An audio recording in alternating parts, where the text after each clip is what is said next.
it's fun to make frivolous little content sometimes that just doesn't really say anything and just shows you like moving. I don't always have to say something on the internet. In fact, people are saying too many things on the internet is my takeaway. Hey, we're gonna do a little Facebook Marketplace haul. I've kind of poisoned my brain by starting to vlog on my phone because now I feel like every time I go to my DSLR, it's just not the same dynamic. So we're an iPhone family now, I guess. Now that I've started doing these little diary entries, I just can't stop. Like, something about it, it feels like these may never leave my camera roll. Like, they kind of feel more like just for me. Like, it feels like I'm really just doing a little journal entry, which feels a lot more personal. And the personal tends to be a lot more relatable. Like, you know, like, I feel like on my DSLR, I'm trying to appeal to like a very wide audience. Like, I'm trying to make myself like very accessible. But here I'm just like, here's exactly what's going on in this moment in time. Here's the stage I'm at. And like, here's exactly what I'm thinking. Because I just want to have this documented because I'm very sentimental and it'll be juicy for me to look back on. But anyway, into the Facebook Marketplace haul. I don't know why, but I've been feeling very neurotic about like not showing anyone anything, not giving anyone updates on my apartment until it's like fully done, because I just feel like people will judge the individual pieces I get of like, why the fuck would you get that? Like, I'll show you this Coca-Cola mirror here. Like, when I'm in my head about it, I'm like, oh, I'm an anti-capitalist, but people are gonna be like, why are you like promoting this like mega corporation brand on your wall? And it's like, you know what? I'm just gonna enjoy my time on this hurling rock. I like this aesthetically. I think it's fucking cool. Let people enjoy things sometimes, you know? And there's a certain sense of Americana to it. We can say it's in an ironic sense that I have this. You can take it as camp if you want. And I bought this for freaking $25 from this lady in a mansion. A great way to orient yourself to a place if you have a car is Facebook Marketplace pickups, because suddenly I'm going way outside of my neighborhood, way outside of the city of Seattle. Like, first pickup today, went to Edmonds, Washington. Beautiful, beautiful views. Incredible. I just think it's such a fun kooky piece. The thing is, like, do I have mid-century decor going on here? No, like I don't. Like, this is kind of Scandinavian. This is kind of just like modern neutral. This is kind of modern. And then like, I don't know, like I don't have one aesthetic. I'm just crafting like my style. I'm not really going for like an aesthetic puritanically. It's sort of just bohemian. It's like just collecting things that resonate with me that I like and not worrying about if it presents as like a very cohesive theme, you know, like fuck that. Like, just make your apartment whatever you want. I'm so happy about what I have so far. And I think this is just gonna be fun and kooky, and my plant, my little tropical plant, is gonna look so perfect on here. And I spent like 20 minutes after that pickup just like driving around that area because it was so beautiful and I just wanted to explore. Found this little lookout park. Like, it's such a good way to orient yourself to an area because there's no other way I would be driving out to like the suburbs of like north of Seattle. I was just blown away today by all of the views from these neighborhoods because you just not only see like the Puget Sound and then, you know, some of the peninsulas in the Puget, you see the freaking Olympics behind them, and it's just like, come on, life is fake. Surely this isn't real. It was just so beautiful. Like, it really reminded me of why I wanted to be here, because that scenery to me is just like peak beautiful. Like, I just think that the green and the blue and the mountains and the water and the forests together, like, it's just tripod of dopamine lately has been Wellbutrin, Facebook Marketplace, and the scenery of Washington, which never fails to disappoint, especially in the summer. Anyway, I had boba today, so like I'm very caffeinated. That tends to be when I want to pick up the vlog camera, is when the Wellbutrin hits or I'm very caffeinated, or both, which isn't a bad thing. You probably just think I'm a little manic, and that's okay. That's okay. So anyway, I'm delighted by this haul today. I am quite delighted. While I was going to save it all for one comprehensive apartment tour, I'm just too excited to hold it all in. I had to share it and give you this little slice of my life. Eventually I'll get back to vlogging on my DSLR. For now, this just feels a little more conversational. I have like pre-Sunday scaries right now because I have a presentation on Monday that's big and I need to prep for it on Sunday night. And I hate doing work on the weekends. I hate doing work, period. But especially on the weekends. And I probably will be up very late tonight. I think it's time to do a little check-in. 27-day check-in on the vibes I've gathered so far here. And I just dropped my watermelon. Poetry. The vibes are good. Everybody here is very hot and cool. All of the workers at REI today, a little too attractive. A little too facey. I hope there's some sort of REI orgy going on because those people are far too attractive not to all be hooking up with each other. Like, some of them better be in love, at least. So yeah, vibes of the people, great. I've just been encountering so many people who I'm like, I just really feel like my people are here. A lot of personality 10s walking by these windows, let me just say that. I've always wanted to do some sort of themed fridge. Right now I just have art here until I can install my gallery wall. Because I need frames first, and frames are expensive and I don't want to spend $1,000 on frames. So I'm kind of trying to survey my options of local stores here. Anywho, can I finish a thought without producing 3 thoughts mid-thought? I don't know. Anyway, I've always wanted to do a themed fridge. Like, I know on TikTok someone did every person that came over draw their crush, and then they would post that on the fridge so that in the event that that person came over and recognized themselves, sparks could fly. But that's not really my interest. So now I'm kind of thinking of a little overheard fridge quote. So every time I hear some kooky, wonderful, amusing things said outside, I will scribble it down and then put it on my fridge. And then it can be a nice little sounds of the neighborhood collection, which I think would be lovely. Things kind of took a turn at this point in the week. I was too embarrassed to announce it in real time because I was just carrying so much shame around it. But the very next morning, I was on my way to brunch and got into a car crash. And it's a tough situation to talk about because I don't consider myself a reckless person. I've never been in a car crash before. I just felt like a true fuck up for what went down that weekend.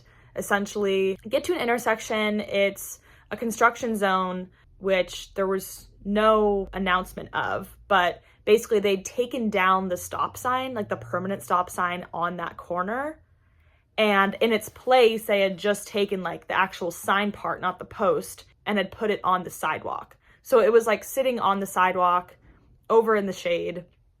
And when I got to the intersection, I didn't see a stop sign. So I went through, and by the time I did see it out of the corner of my eye, I was already in the intersection, and wrong place, wrong time. I was in the wrong place.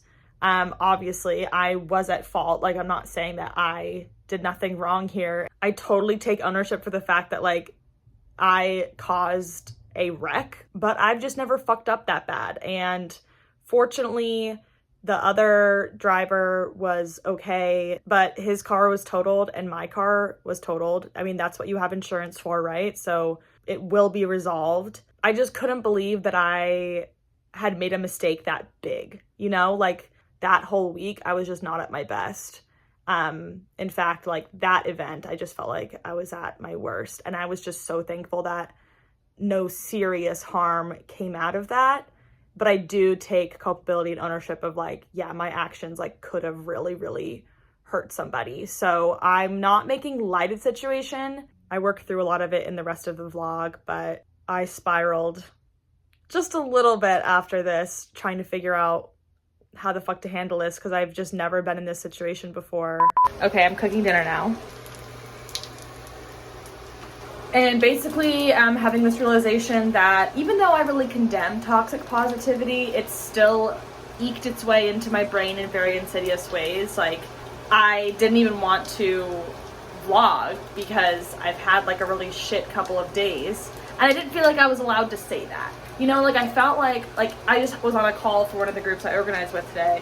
And we always check in and I was like, yeah, I mean, I got in a car crash yesterday, but I'm totally fine. The other person's totally fine. That's all that matters. It's just money, right? Ha ha ha. And then I was like, yeah, and then I got locked out of my apartment and I was standing outside of there with $200 of refrigerated groceries that I was worried were gonna go bad.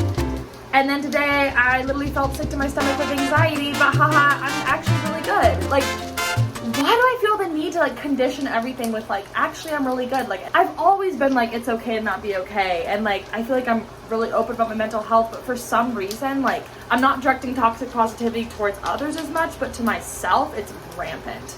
I feel like when toxic positivity was presented as a concept, it was mostly about like, when someone else tells you something bad, don't always say like, but it gets better and like da da da da. Like sometimes you just have to validate that people are feeling shitty and that happens, and that's the most truthful thing you can do for somebody.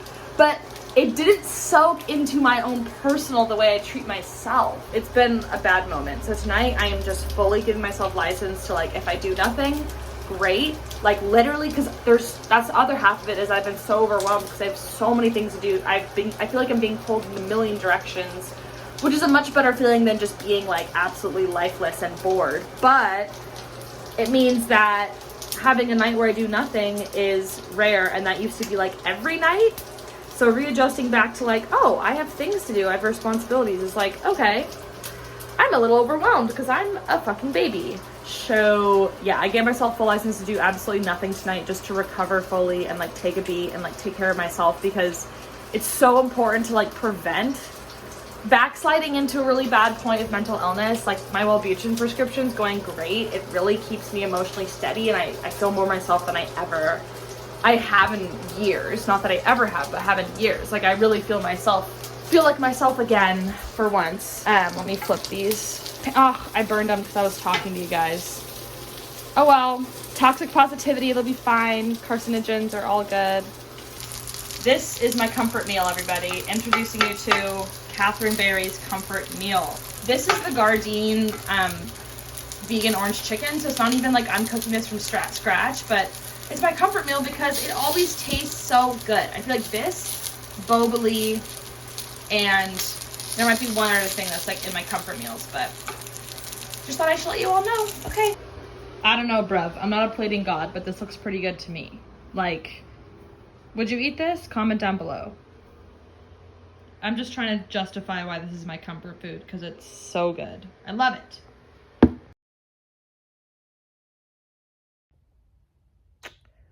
Yeah. The vegan orange chicken didn't heal my mental illness. To everyone's dismay. I'm feeling icky, and I think this is my last straw, and I'm documenting it here. I'm no longer going to be consuming THC unless I'm camping with friends or in some sort of social scenario, because my brain shouldn't be able to cycle this much. It's just not good for me. So I thought I could do it. I thought I could be a chill girl and do that, but turns out no. Turns out my mental health is still too fragile to add substances to. So yeah, just being really open. Just getting super open. I think this is my first inkling of being a little scared for what the winter's gonna be like. Because if I feel like this for more than a day at a time, that's mental illnessville. It is 8:59, which is great because I wanted to go to bed at like 9. So I'm gonna go get ready for bed. I'm going to prioritize sleep. My body's telling me I need sleep. I'm going to reward my body. I'm extremely hydrated right now. And I hate to say it, but the secret to a good morning is a great night. Like if you set yourself up, the next day is magnitudes better. It's funny because I've just batch recorded all of these clips. I could easily have like 3 hours of footage here, and I'd have no idea. So if these are 40-minute vlogs, I'm sorry, but also you're welcome, but also yikes. I'm hoping I recover tomorrow. Hello. I am going to provide you with a brief respite from the emotional swings of this video to mention the sponsor today. Who may that be? Wealthfront. If you've been watching my content for a fair amount of time, you are likely already familiar with Wealthfront. But they offer a simple and easy way to build out your personal finance strategy and get started with investing. So if you're at a place where you do have some disposable income and you want to start or continue to build your financial future, they'll set you up with a diversified portfolio that reflects your risk tolerance and the goals you may have. And then their expert built software will manage and rebalance your portfolio for you so that you don't have to do all the work. They have also been listening to what a lot of us have been wanting, and that is socially responsible investing. So they just released a whole new socially responsible portfolio that lets you invest in funds that more closely align with what you believe in with just one click. And you can make it even more personalized than that with different funds that are focused on renewable energy, gender diversity, minority empowerment, animal welfare, and more. I've always advocated for long-term investing as a safer approach over day trading, which seems to have a lot of visibility these days. And that's why I continue to partner with Wealthfront as a more responsible and approachable way to save and invest. It is free to set up a cash account if you just want to store your savings in there, and then a minimum $500 deposit to start with investing. However, with my link, invest.wealthfront.com/Katherout21, there are zero management fees for your first $5,000 managed. I will have that link in the description if you are interested. And thank you again to Wealthfront for supporting the labor hours that I put into this content. Hey y'all, I'm feeling a little bit better today. A little bit of catharsis. I called my mom. It's interesting because when I was living in San Francisco, one of my roommates would always just be chatting with her mom, like every day, you know, sometimes 30 minutes, sometimes 10, sometimes an hour, just shooting the shit with her mom. And I've never really had that relationship with my mom. Like in college, we didn't really text unless it was like logistical, just asking her what's the password to this or what's this and that. And then when I lived in San Francisco, I did not like and my roommate's mom lived in San Jose. So it wasn't like she lived like across the country. Like my roommate could also go home and see her mom semi-regularly. But I just didn't, my mom and I have never had that relationship. Usually when I call her, it's very much like, hey, what do you need? It's not like, let's just like shoot the shit. But recently our relationship has just been enjoying, like, you know, the relationship just matures. And so now I'm able to call her and we just talk about what's going on in her life and what's going on in my life. And I just talked her through the car situation, because I don't think I talked about it very much. I just feel like there's no good options right now when it comes to figuring out what I do with my car. It is totaled. All of the airbags went off. I didn't even give much thought until the day after the fact that like my car was T-boned on the passenger side, but like if I had been T-boned and driving the other way, I could have been hit on my side and I might not be okay right now. Like I could have been crushed. So, while my brain is just spending time worrying about the stress and logistics of it all, there also is that to mention. But yeah, every single airbag went off. I've never been in a car where the airbags have gone off before, so that was very disorienting. And what I didn't realize is that it basically totals the car if your airbags go off, because it's anywhere between $1,000 to $5,000 per airbag to basically replace them. And then also the cost of the door for mine, the cost of some other parts. So like, it's going to be a total loss. Fortunately, my insurance will give me money for it. I'm not sure how much, but the car market right now is a little fooked. It's a little hottie McTotty right now because the microchip shortage. I hate our economic system. I hate it. Basically, cars are selling for 30% more than they would this time last year. Like used, new, doesn't matter. People are selling their used cars for more than they bought them new a couple years ago, which is like unheard of. The second you drive a new car off the lot, you should never be able to sell it for the same price again, just based on normal economics. But like, that's the situation we're in right now. So I could not have picked a worse time to crash my car. Obviously, bad news never had good timing, as John Mayer once said. But I really just am kicking myself and just so upset and just embarrassed that I did this to myself, because that's the other part of it. My insurance rates will be jacked the hell up because I was at fault. I have something on my DMV record which will also jack my insurance rates up, and then I also am car shopping at the worst possible time because I can't get my car repaired. It literally will be too expensive. Like, it won't be worth it. So I'm car shopping at the worst time. So I feel like I was triple fucked and now I feel like I'm quadruple fucked. And so I was just lamenting to her, and she really did help. And she basically, you know, kind of talked me through everything, and I felt frustrated. And then I called my friend Sheridan, and she really helped just rationalize things to me. And I feel in a much better place now. Yeah, originally I actually pulled out my phone to show you guys these little gadgets that I bought. There are so many, like, not even designated zero waste or sustainability stores in Seattle, but just so many of these yuppie boutiques in my neighborhood that just happen to carry like all of the zero waste type stuff that I need, like these little scrub brushes, which is just classic. And so I saw these and I've never seen these before. They are these little food huggers. Basically, hello. You know that when cooking, frequently you will not use the entire good. So just made chickpea salad for my lunch this week.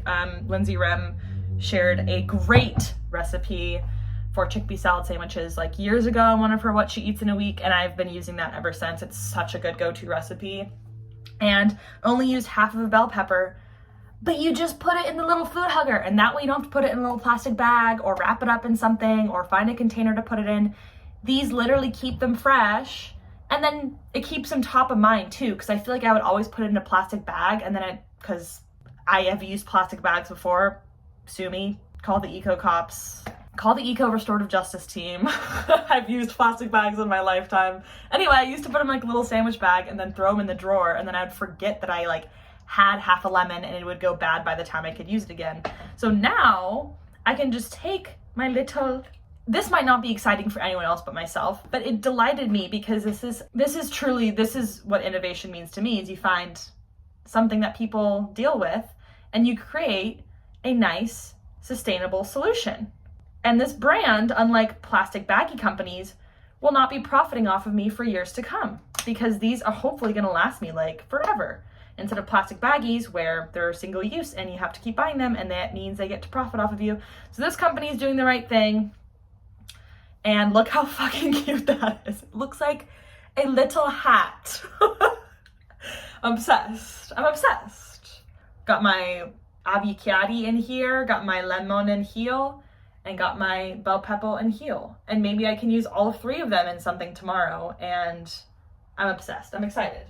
My apartment hunt video just went up. If you haven't seen that, I think it's a very fun video to watch. Even if you don't usually watch apartment hunts, I'd recommend it because I think it's really fun.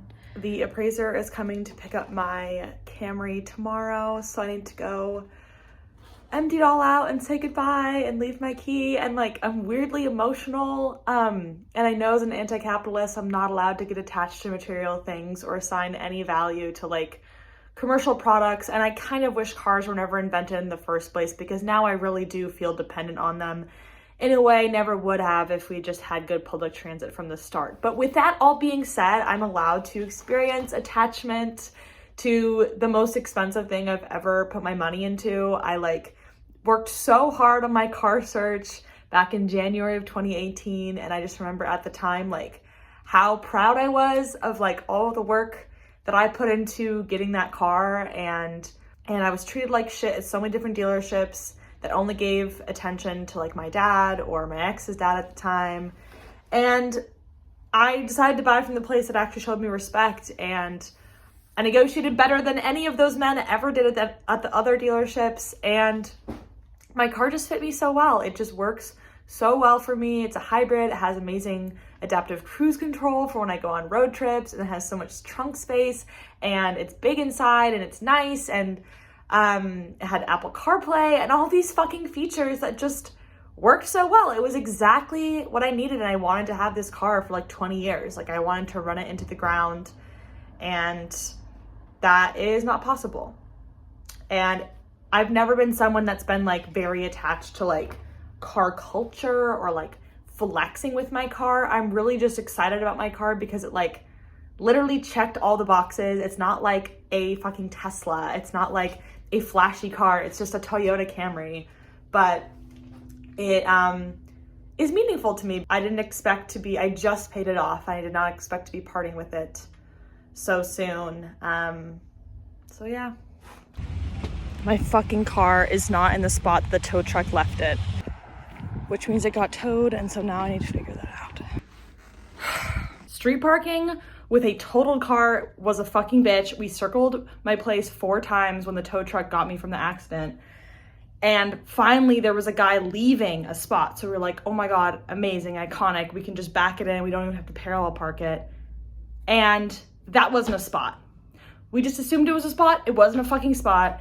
Just went back there and there's a no parking sign, but I didn't realize it applied to that section of the block. And because I'm a fucking idiot, I don't know my area yet. Like, I'm just figuring out the area and I don't know it yet. And I read the sign wrong. Yep. All right, next morning in my flop era, collecting all the things from my car. Got a ticket for parking, paid $5.50 to pick up the car from towing. There was an extra fee because it was an accident. So I'm getting like triple dinged for this accident. And I just can't do anything right. So that's what's up. It's just one of those weeks. And the tow lady said that she's relieving me of my bad karma. So thankful to her for doing that because I really needed that. So, all right, no longer feeling emotional about this because I'm just resentful that I had to pay this much money, resentful that I made this many mistakes. But to give myself some grace, it's been an overwhelming week. And so when you're overwhelmed, you're not very good at paying attention to detail. And so naturally, I just kept making more and more mistakes. So it's just sort of a cascading effect. I just need to catch myself at the bottom of the hill once I roll down it, and then I can walk back up the other side. That's not toxic positivity. That's just me being neutral about the situation. Okay? Okay. Had literally just bought this special cup holder for Hydro Flasks. Won't be needing that.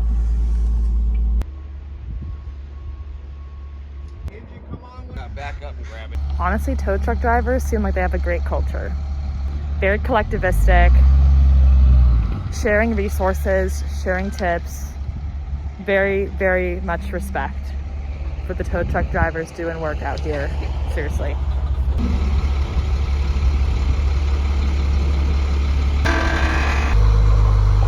There she goes.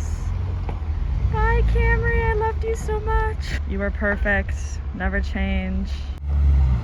Damn. End of an era, my guy.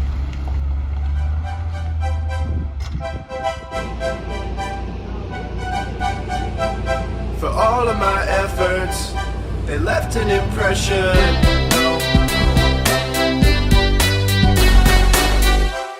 The curtains out Sunday, come Monday we're unknown.